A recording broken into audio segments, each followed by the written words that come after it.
Digging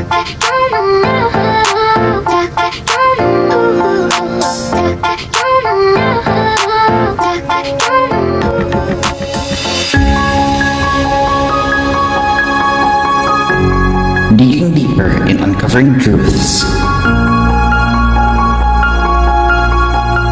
Going further in investigating the issues.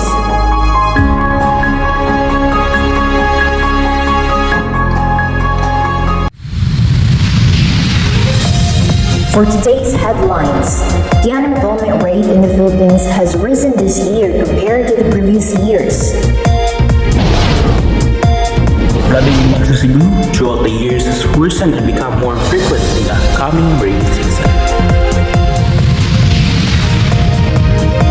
A group of health workers is calling for a salary increase.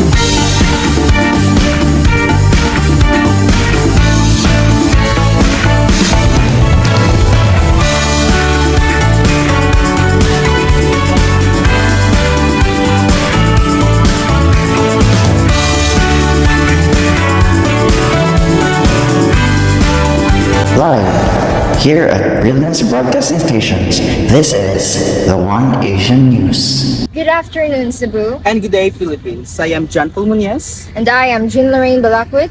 One Asian News digs in right now. For today's top headlines, we are tackling one of the most pressing issues in the Philippines. The unemployment rate in the Philippines has risen this year compared to the previous years. According to the latest data of the NSA, the country's unemployment rate has increased significantly in 2023, and many Filipinos are struggling to find work. In this broadcast, we'll be looking at the root causes of the problem and exploring possible solutions. Live from the Department of Labor and Employment Region 7, Ejhie Pacquiao.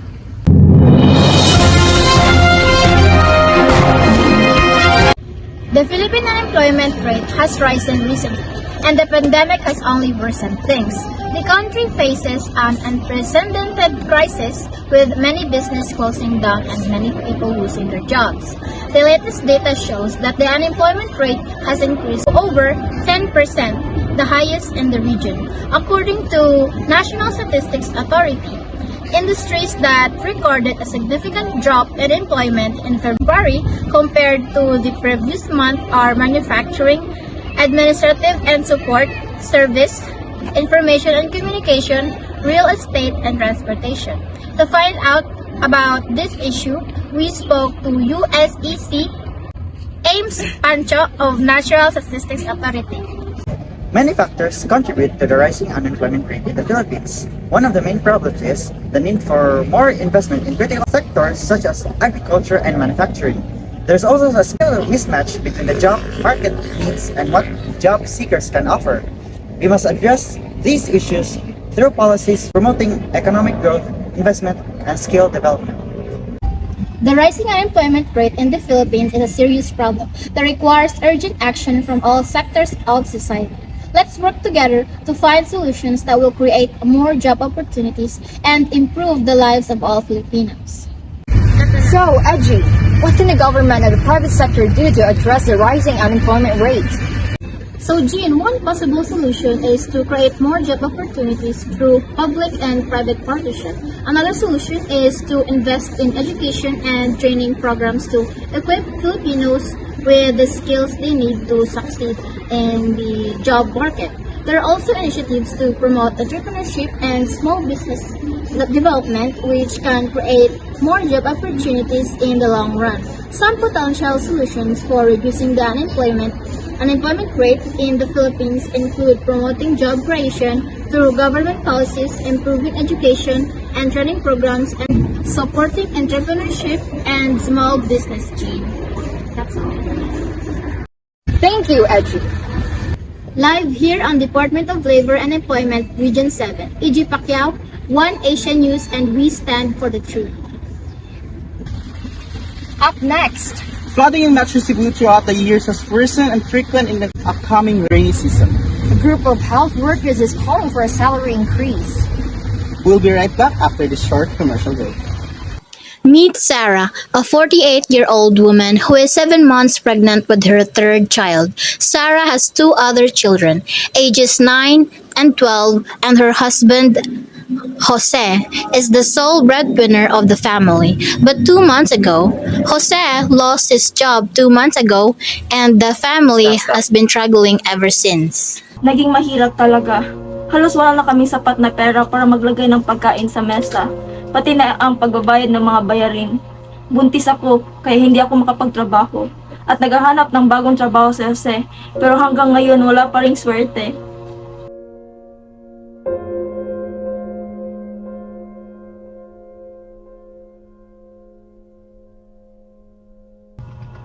We really worried na po talaga since gipit na po talaga kami sa pera.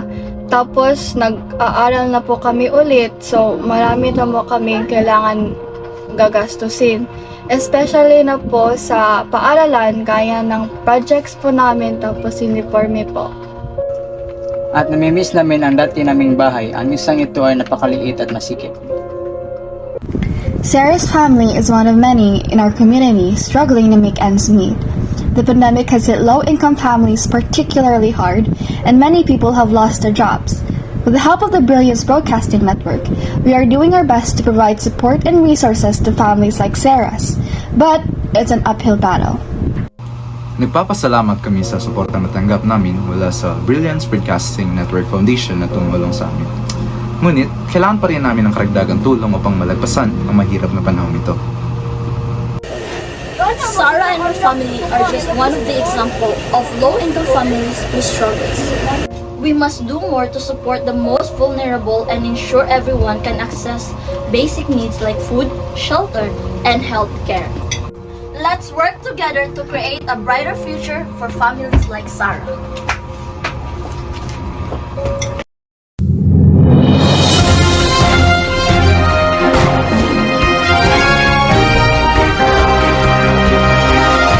This afternoon top headline is the ongoing flood problem in Cebu City in the Philippines.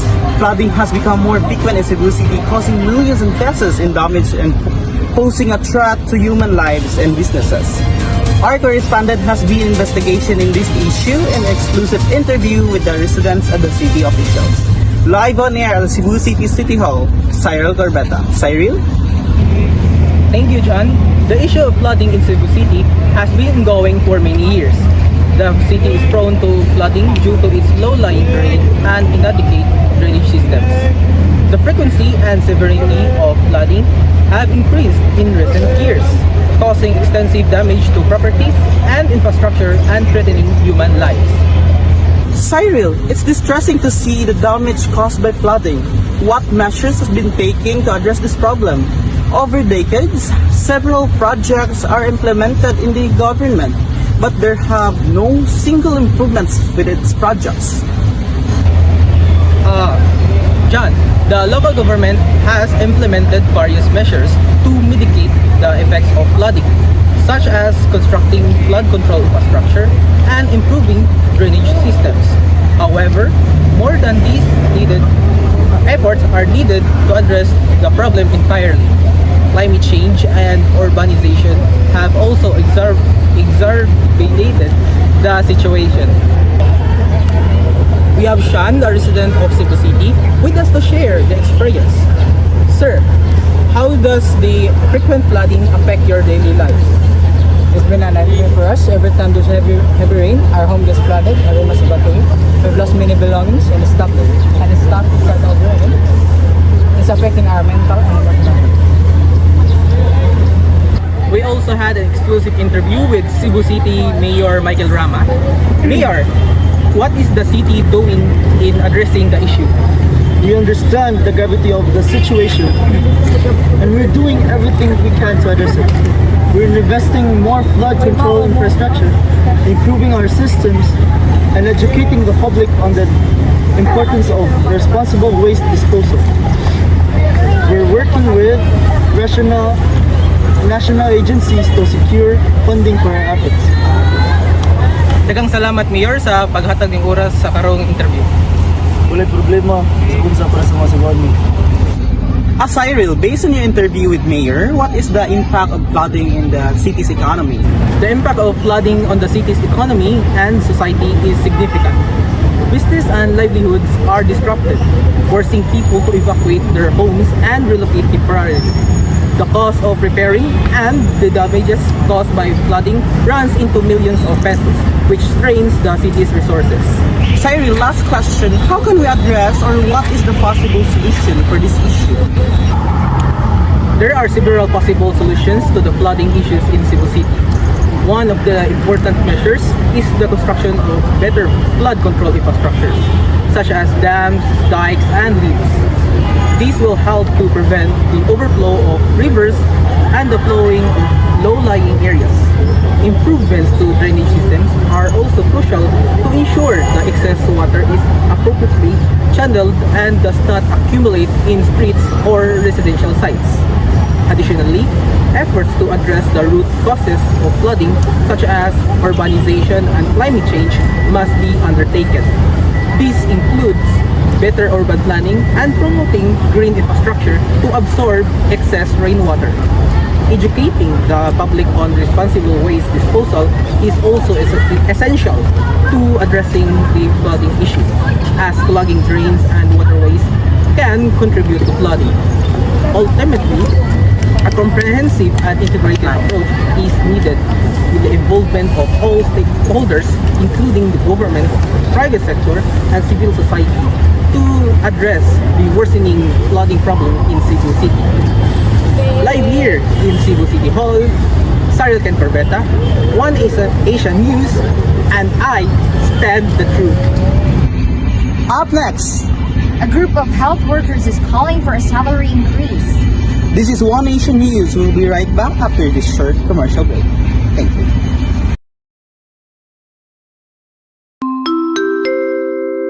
Attention everyone! Are you aware of the dangers of flooding in your area? Floods can cause damage to property and infrastructure, and more importantly, they can also pose a threat to human lives. Floods are common in many parts of the world, and it's important to be prepared. Here are some tips to help you stay safe in a flood. First, always stay informed. Keep up to date with the latest weather and flood alerts in your area. Listen to the local news reports and follow the advice of the emergency services.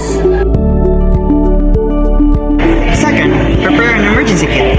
This should include important documents, medication, clean water, and non-perishable food items.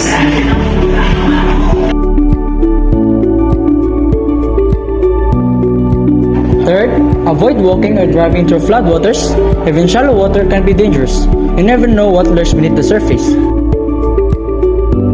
Finally, make sure to have an evacuation plan. Identify safe roads and location, and take shelter in a flood. Remember, being prepared is the key to staying safe during a flood. Don't wait until it's too late. Take action now to protect yourself and your loved ones. This message is brought to you by Brilliance Broadcasting Network. Stay safe and be flood aware. We are back right here live at the Brilliance Broadcasting Studios. For our latest headlines, a group of health workers in the Philippines is calling for a salary increase amidst economic inequality. According to a group of health workers, their current salary is insufficient to sustain their basic needs, and they struggle to make ends meet.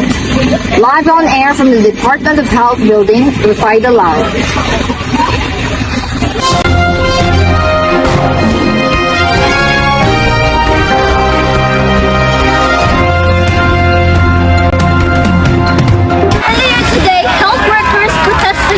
The Department of Health, calling for a salary increase. The group claims that the government has neglected them and is facing many challenges in its work. The situation is exacerbated by the issue of economic inequality, which has been a long-standing problem in the country. The issue of healthcare worker compensation is not just about us. It's about economic inequality and how it affects those struggling to make ends meet. The pandemic has highlighted the division between rich and poor, and it's time for the government to address this issue. Okay, thank you for that. Health workers have been on the front lines of battle against COVID-19, risking their own lives to provide care to patients. Despite their hard work and dedication, many health workers struggle to make ends meet. Some are even forced to work multiple jobs to support their families. What about you, sir? What is your opinion about this problem? The reality is economic inequality affects all of us. It's not just about the healthcare workers, but everyone struggling to make ends meet. We need to address issue if we want to build a more equitable and just society. Okay, thank you. Comes amid a surge in COVID-19 cases in the country, which has strained the healthcare system, with hospitals overwhelmed and understaffed. Health workers have been working long hours under difficult conditions, with little no compensation for their sacrifices. We are not just fighting for our salary increase and economic justice. We want to live decent lives and support our families without worrying about necessities like food and shelter. Now, the Department of Health has yet to release a statement regarding the protest. The issue of healthcare workers' compensation has been a long-standing problem in the Philippines, with many health workers feeling neglected and undervalued by the government. The issue is further compounded by economic inequality, which affects the livelihood of many Filipinos.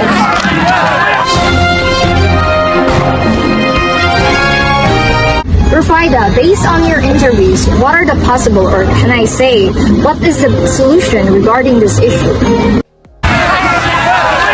The possible solution to address economic inequality and the call for a salary increase by health workers in the Philippines include implementing a progressive taxation system, increasing the minimum wage, regulating working hours, and ensuring workplace safety. These solutions will require the cooperation and commitment of the government and the private sector to implement these changes. It is vital to address economic inequality and provide fair compensation to low-income earners to improve their standard of living and reduce poverty. Health and other essential workers are crucial to the country's development and deserve compensation for their services. Live here in the Department of Health, Region 7, Rofaidah Lao, One Asian News.